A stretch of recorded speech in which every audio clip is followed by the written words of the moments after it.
Olá, saudações, salute! Meu nome é Leonardo Magalhães, sou escritor, crítico literário, servidor público, bacharel em letras e criei esse canal que Deus um só há para falar de temas relacionados à religião, fé e espiritualidade, né? Sem caráter apologético, vou repetir, ou seja, não visa pregar nenhuma religião, denominação, seita, etc. Ou seja, é um caráter de dica de leitura, né? Ou seja, vamos comentar livros e a minha leitura dos livros e comparação dos livros que eu li.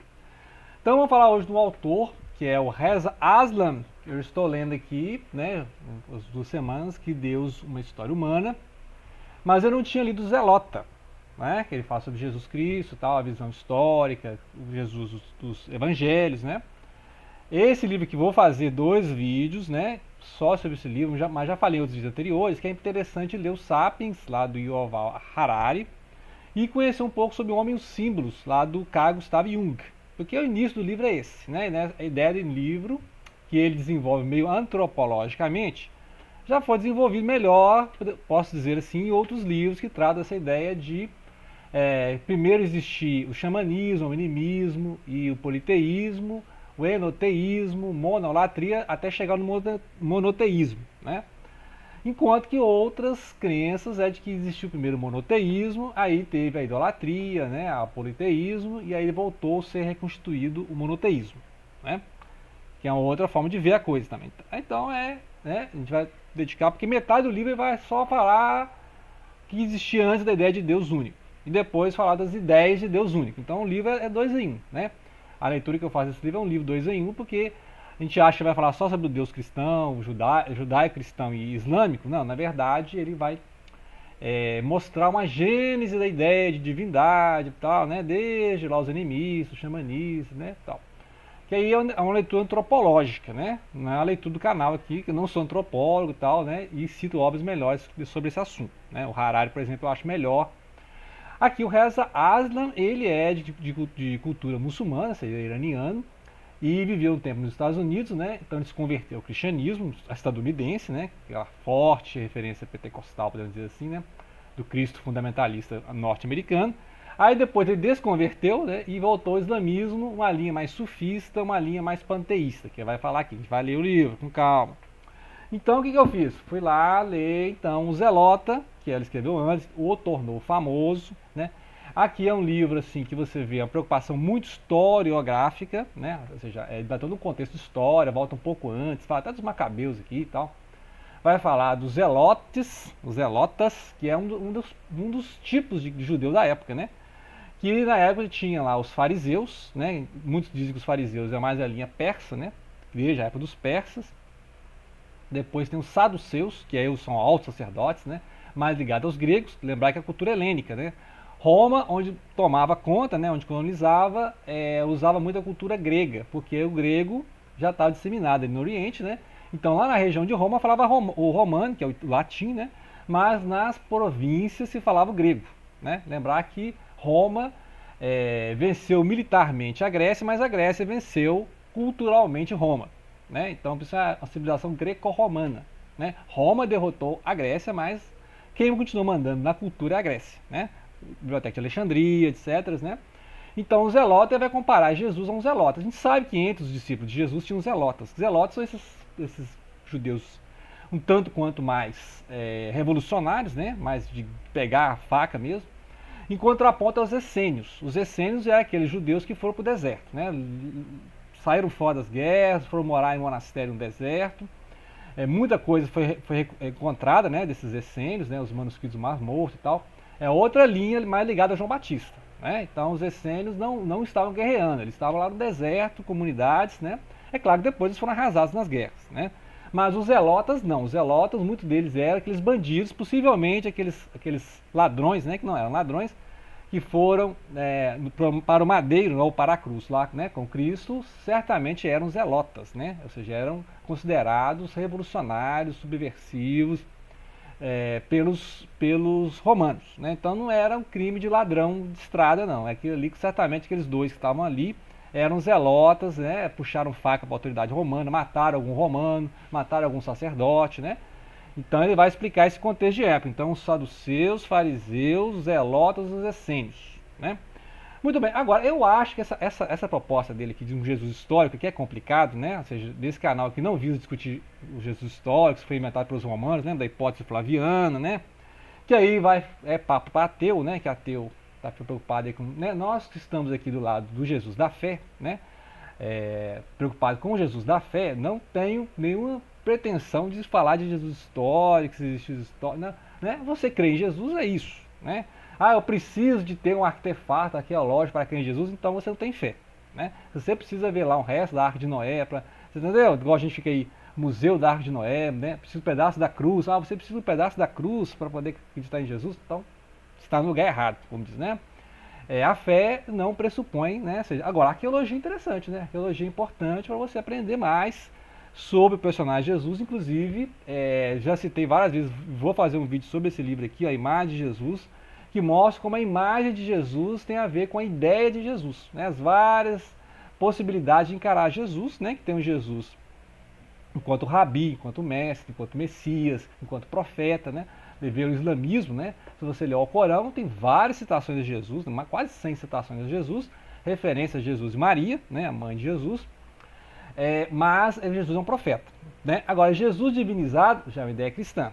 Jesus trindade, ideia cristã, né? Então tem vários níveis de divinização de Jesus a ponto de ele ser trindade, né? Mas aí outro, quando eu falar desse livro aqui, esse livro é importante porque Jaroslav Pelikan, ele de família da Eslováquia e tem uma linha mais ortodoxa, né? A percepção dele aqui é mais ortodoxa, a cristã, católica, ortodoxa, né?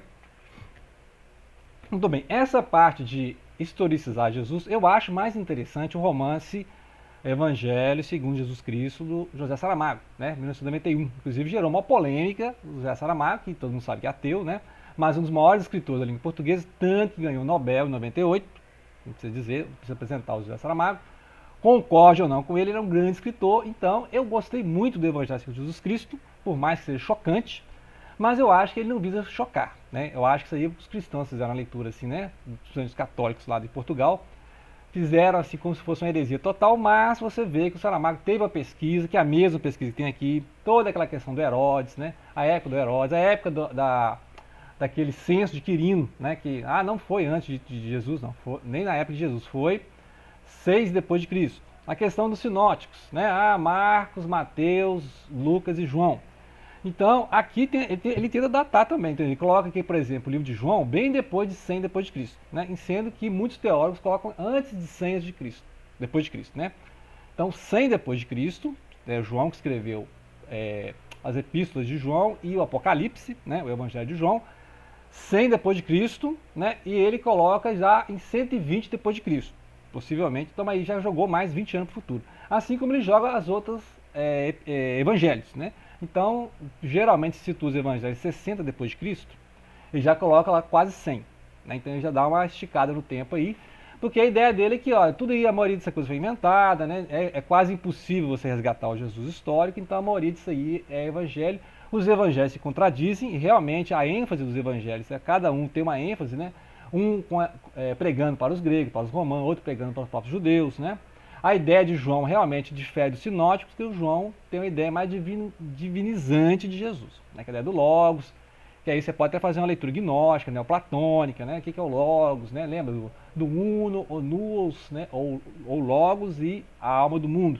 Tem a leitura gnóstica disso aí. Então, e lembrar que o cristianismo toda é uma adequação do judaísmo com a filosofia grega, né? E qual é a filosofia grega? Neoplatonismo. E depois vai vir o São Tomás de Aquino, lá na Idade Média, vai fazer uma leitura do cristianismo com Aristóteles, né? Juntar Aristóteles, né? Então, é complicado essa questão do como é que é o primeiro cristianismo, porque toda a ideia de cristianismo que nós temos já é um cristianismo já helenizado, assim como a cultura judaica já era helenizada, e ele já fala isso aqui, né? Mas é interessante, você quer entender a época do Herodes, quem que foi o Herodes Antipas e tal, aquele negócio do Pilatos, quem que é o Pilatos? Pôncio Pilatos. Porque antes, na época do Herodes, Herodes era um rei fantoche, né? Um rei marionete. Mas como Herodes não deu conta das revoltas, aí os romanos falaram assim, vamos colocar um governador lá, que é o Pôncio Pilatos. Também que chegou lá horrorizando, né? Não era gente boa nenhuma. Ele vai lavar a mão lá, porque o Pilatos não queria treta com, né, com a confusão toda, então ele falou assim, ó, vocês se viram aí, né, porque os sacerdotes queriam eliminar Jesus, né, porque Jesus estava incomodando lá o templo, né, lá, expulsando os mercadores, né, interferindo na crença judaica da época, a questão lá daquele sacrifício e tal, então tem toda essa discussão que nós vamos fazer depois, quando, né, lermos mais sobre Jesus. Mas a ideia de Jesus revolucionário é no sentido de que ele atrapalhou o comércio lá do templo, os mercenários do templo, né, os mercenários da fé, igual tem hoje, né, um monte de gente falando Senhor, Senhor, tal, né, se você falar um monte de gente Senhor, Senhor, mas nem todo mundo que fala Senhor, Senhor será salvo, né, então essa questão. Então ele fala que Jesus então interferiu nisso aí, então por isso resolveram eliminar. E aí só que os judeus não podiam condenar a morte, então o que eles falaram? Vamos falar que ele é o rei dos judeus, que ele está aí contra César, então os romanos vão ser obrigados a dar pena de morte para ele, né? E foi isso que aconteceu. Então foi uma questão mesmo de política. Então, para a questão do Jesus histórico, seria mais uma questão de política, ou seja, a política judaica, a política romana, e chegaram num acordo entre eles, né? Sendo que os judeus não gostavam de Pilatos, né? Nem quiseram entrar no palácio para não se contaminar, como a própria Bíblia fala, mas entregaram Jesus porque precisavam de ter ali o aval romano para condenar a morte, né? Então, mesmo que o Messias, o Messias veio, né? Não interessava, que lembrou muito aquele conto lá do Ivan Karamazov, do Irmãos Karamazov, do Fyodor Dostoiévski, em que se Cristo voltasse, os católicos mandavam lá no romance assim, né? Inquisição, né? Que Jesus volta à Terra na época da Inquisição, a Inquisição não queremos isso aqui de volta não, queremos Jesus aqui não. Então, Jesus incomoda até os inquisitores, né? Então, assim, se Jesus voltasse, incomodava, manda matar ele de novo, né? E aí é isso. Então, mesmo que viesse o Messias, eles não criam, né? Não acreditaram que é o Messias, e mandaram matar, né? Então, ou seja, como Jesus veio de forma revolucionária contra o sistema judaico de crença, né? Toda aquela questão do templo, que virou todo um imenso poder. Os sacerdotes muitas vezes eram nomeados pelas autoridades romanas, estavam em conluio com os romanos, tanto que os sicários ou os zelotas, né? Que é o seguinte, o livro aqui teve duas gerações de zelotas. Os zelotas lá da época de Jesus e os zelotas mais dos anos 60, que aí vai aquela rebelião lá, que os romanos invadiram Jerusalém em 70 depois de Cristo e arrasaram tudo, né? Aí foram aquela guerra ali, massada também, né? Que vários judeus ali resistiram até o último homem, né? Assim, literalmente um massacre. Então esses são os zelotas mesmo dos sicários, né? Os sicários é aqueles que puxavam uma faca mesmo, andavam armados e matavam inclusive os sacerdotes, né? O livro já abre com isso, né? A morte dos sacerdotes.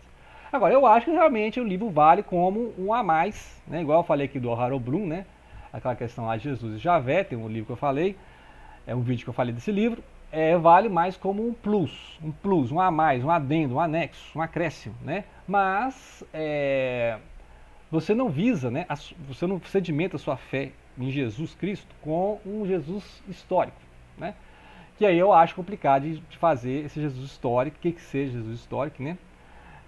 Assim como aqueles que chegam ao outro oposto de falar que Jesus não existiu, que Jesus é uma lenda. Né? Que é aquele pessoal do Flaviano lá, dos ateus, Jesus é uma lenda, não existiu nada. Também é o outro oposto, né? Então o que nós temos é o Jesus da fé, é o Jesus dos evangelhos. Claro que tem diferenças nos evangelhos, né? Inegável, né? Não tem diferenças, mas são diferenças de ponto de vista, de narrador, de época em que o livro foi escrito. Possivelmente Marcos é o primeiro, depois Mateus e Lucas. Lucas é o mais elaborado, mais bem escrito, então muita coisa no Lucas ali realmente é um floreado, muito bem escrito. Então possivelmente o Jesus mais próximo do histórico é o de Marcos e Mateus, né? Aí o Lucas já é bem escrito, né, bem grego mesmo, bem elaborado. E o de João já é bem posterior, né? João é quase 70 anos depois, então ele já tem várias camadas de narração. A gente não sabe exatamente se é o João lá do Apocalipse, né? Se é o mesmo autor que usa o nome de João e tal, aí questão acadêmica, né? Igual estão discutindo aí quem que escreveu o livro de Hebreus, né? A carta aos Hebreus foi Paulo que escreveu, então eu pessoalmente não acho que foi Paulo, foi bem posterior às epístolas de Paulo, né? Que são possivelmente dos anos 60. Então Lucas possivelmente escreveu até 66, né? Depois de Cristo, tanto o Evangelho de Lucas quanto os Atos dos Apóstolos, né? Certamente quem escreveu o Evangelho de Lucas escreveu Atos dos Apóstolos, né, que é a mesma pessoa, mas não chega a ser no final do século, né, igual a ideia aqui, e que João seja lá 120 depois de Cristo, né, que é mais longe ainda, né, eu acho que até 100, mas eu não sou arqueólogo, né, não sou especialista em grego, e essas são as leituras que eu já fiz. Então eu não acho, né, que seja um livro essencial, igual o pessoal fala, muito essencial. Não, é um livro assim que você quer conhecer mais sobre Jesus humano, a ideia de Jesus humano, leia lá o Evangelho de Jesus Cristo, né, e aguente o choque, né, porque é um livro muito bem escrito, mas não é um livro assim, né, que apresenta Jesus humano, né, ele é Jesus humano e é diferente do Jesus bíblico, mas com todo um recorte histórico que tem aqui, né. Então até é bom ler esse livro para comparar lá com José Saramago, mas o José Saramago tem um valor a mais que é literário, né. Se você quer boa literatura, uma boa literatura, né, com certeza, mesmo que você não concorde com o que ele está falando, né, não é obrigatório você concordar com ele, mas que é literatura de altíssimo nível. Entre esse livro e o Evangelho segundo Jesus Cristo, eu fico com o Evangelho segundo Jesus Cristo, porque tem a parte histórica que tem aqui e tem a parte literária, né? Então aí eu vou ficar, né? Então leia isso aqui se você tiver um tempinho, né? Se não tem nada para fazer, quiser conhecer um pouco de história, né? Inclusive bota uns mapas aqui, né? É interessante que tem essa questão dos mapas, né? Muitas bíblias têm os mapas, eu só não vê, né? Tem o mapa, tem o esquema do templo, né? Então, ele vai explicar como é que eram as cerimônias do templo, entendeu? Essa parte história, beleza, né? Agora, você tirar disso uma ideia de, né, tentar explicar a partir disso Jesus bíblico, Jesus Cristo da Bíblia, os evangélicos, aí já é muita pretensão, né? Já é outra coisa, né? Então fica aí uma dica de leitura e depois nós vamos voltar então a ler aqui, né? Mais 2 vídeos sobre esse livro, que eu acho mais interessante pelo painel de época que ele dá, e aqui ele não fala só de Jesus, ele fala da ideia de monoteísta, ok? Então é isso aí, grato pela atenção e não deixem de compartilhar.